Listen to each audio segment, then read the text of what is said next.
Hello guys, आप लोगों का स्वागत है हमारे चैनल में। तो आज मैं फिर से एक बार आप लोगों के सामने एक नई जानकारी के साथ हाजिर हूँ। आज मैं आप लोगों को बताऊंगी कि मानव जीवन के कितने ऋण होते हैं। तो आप मेरे चैनल से पहली बार जुड़ रहे हैं तो मेरे चैनल को लाइक शेयर सब्सक्राइब कीजिए। हिंदू धर्म में शास्त्रों का महत्व है। आमतौर पे अपने लोगों को कहते हुए सुना होगा कि मानव जीवन में इंसान के ऊपर कुछ ऋण होते हैं, लेकिन क्या आपने कभी सोचा है कि ये ऋण कौन से होते हैं? इसके साथ ही यदि कोई इंसान इस ऋण को उतारना चाहे तो कैसे उतारे? मानव जीवन की शुरुआत से ही मानव ने इतनी तरक्की नहीं की है। यह एक सतत रूप से चलने वाली प्रक्रिया है। इसमें हमारे अतीत के किए जाने वाले सफल प्रयोग से प्राप्त ज्ञान तथा प्राचीन काल से लिखे गए साहित्य का बहुत महत्व होता है।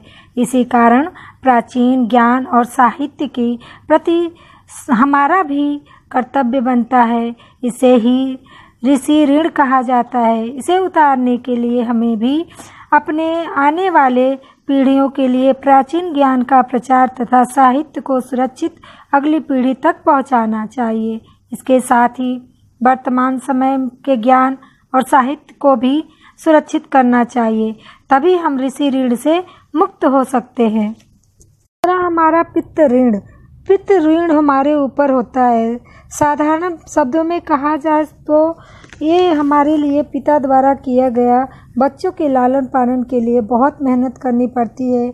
उसके प्रति बहुत सी जिम्मेदारियां निभानी पड़ती है, जिसके बाद हमारे ऊपर पितृ ऋण होता है। अगर इस ऋण को उतारने के तरीके की बात करें तो हो सके भी शादी करने के पश्चात संतान उत्पत्ति करके इस ऋण से मुक्त हो सकते हैं।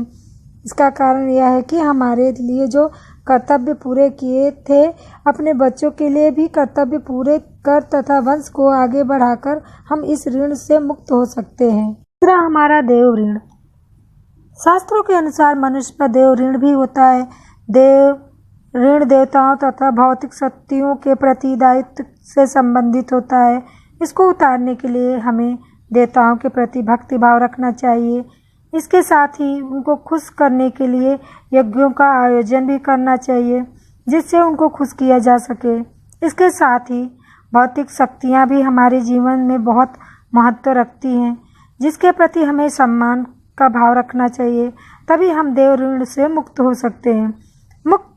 मुख्य रूप से ये 3 ऋण बताए जाते हैं। कुछ लोग 4 ऋण मानते हैं, जिसमें वे ब्राह्मण ऋण को भी शामिल करते हैं, लेकिन मोटे तौर पे ब्राह्मण ऋण पितृ ऋण के अंतर्गत आता है। शास्त्रों के अनुसार मानव जीवन में हमारे ऊपर ये 3 ऋण होते हैं तथा हमें अपने जीवन में इन तीनों ऋणों को उतारना चाहिए। तो गाइज, मिलते हैं अगली वीडियो में एक नई जानकारी के साथ। तो आप लोग मेरे चैनल को लाइक शेयर सब्सक्राइब कीजिए।